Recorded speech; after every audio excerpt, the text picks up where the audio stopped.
Okay, so tonight I got for you a 2007 or 2008 Tahoe instrument cluster. I think it was actually 2008 for this one.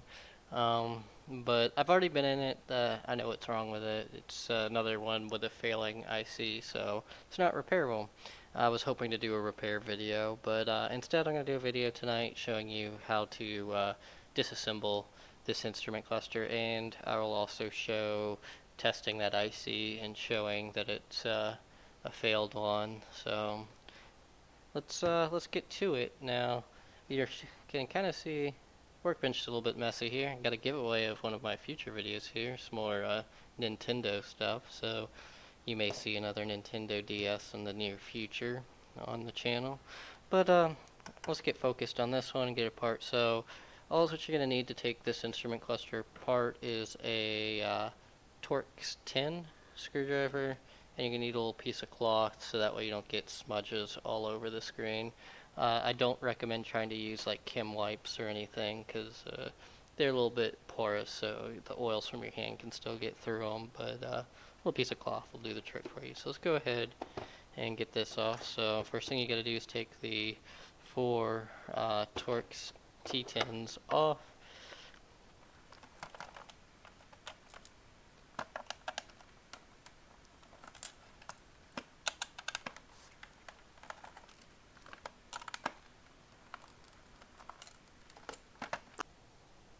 Okay, once you get the four T10 screws off, go ahead and take this lens off. So start at the bottom, pry your way around.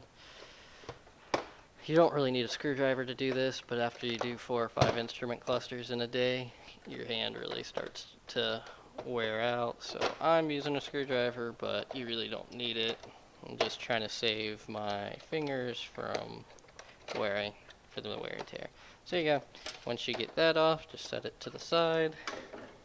And then popping this lens off, there's 1, 2, 3, 4, 5, 6 tabs around it. They're really easy. Just push on them.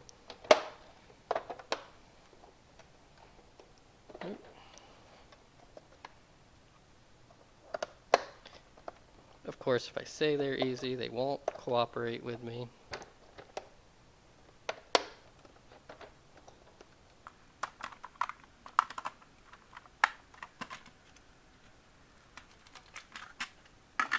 Okay. Now that you have the lens off, grab your piece of cloth. I just use cut up t-shirts around here. You pull these off.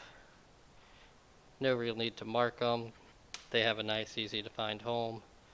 So if you give them a little twist, they come off a little easier.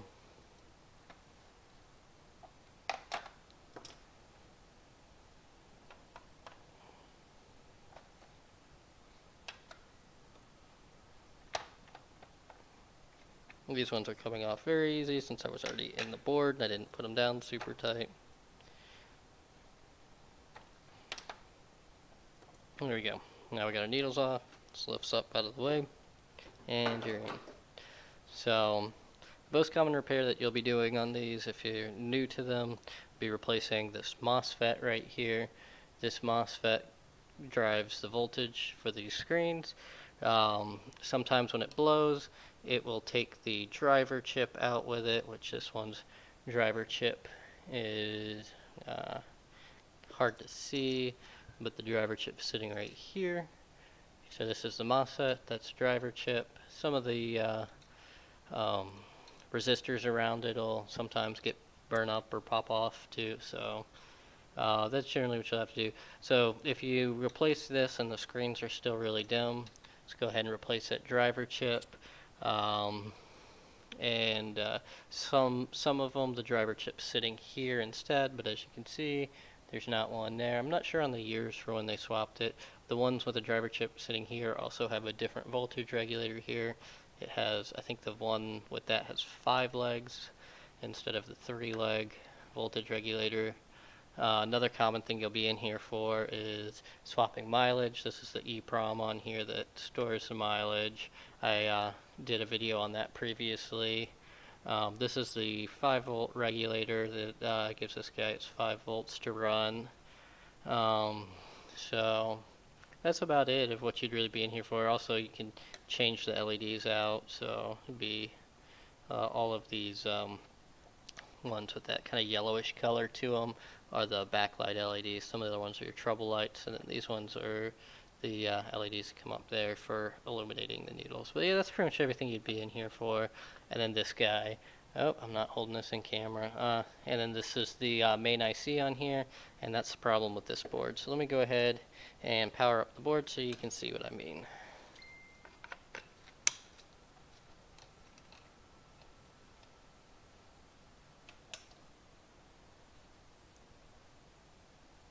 So now that we are powered up, we're only pulling 180 milliamps. So we are not going to power on. This isn't going to turn on like this. And I'll flex it, keep turning it, and still not coming on. So not a not a failed solder joint around this package. This main IC. The, some of the some of the guys on EEV blog thought that maybe this conformal coating was causing problems that would cause them to kind of bubble from heat cycles and make the solder joints fail there. I've attempted on multiple boards to fix it. I'm actually seeing more of these. I know the last time I showed one of these in a video with the main IC failed, I was like, oh, yeah, this is just a freak thing. Nobody else is going to see this. And then Jeff chimed in and said, no, he sees it all the time. And now I've run into two more since then. So I've been trying to repair these. Uh, Found out this is a JTAG port here, so I've ordered a FTDI chip that I can use to connect to this JTAG port and pull the firmware off of a good chip. And then I need to source some of these out of China to then program them. But that means I need to learn JTAG and how to work with it, and then I need to learn how to program it. So it's a while down the road before I figure that out, but maybe in a future video we'll see how to repair these. Once I figure it out, I'll definitely share it with you guys. So let me show you how to make this work. So I'm going to take this hot air station here.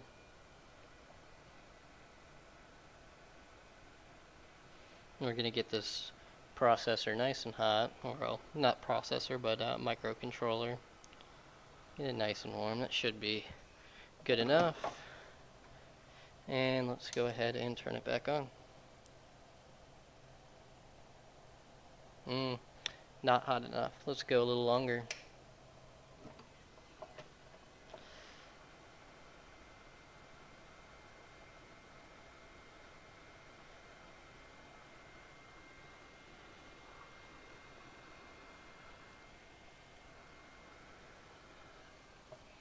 Alright.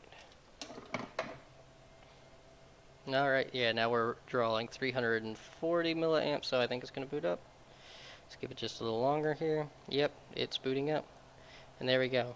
So you just get that processor nice and hot, and it'll come back on. So it's the exact same thing going on with the other one. So let's go ahead and show. This is, let's get to the odometer there. He's got 190,000 miles on this one, so this is a different one than last time. So last time, I forgot how much it is. I still got that one laying around.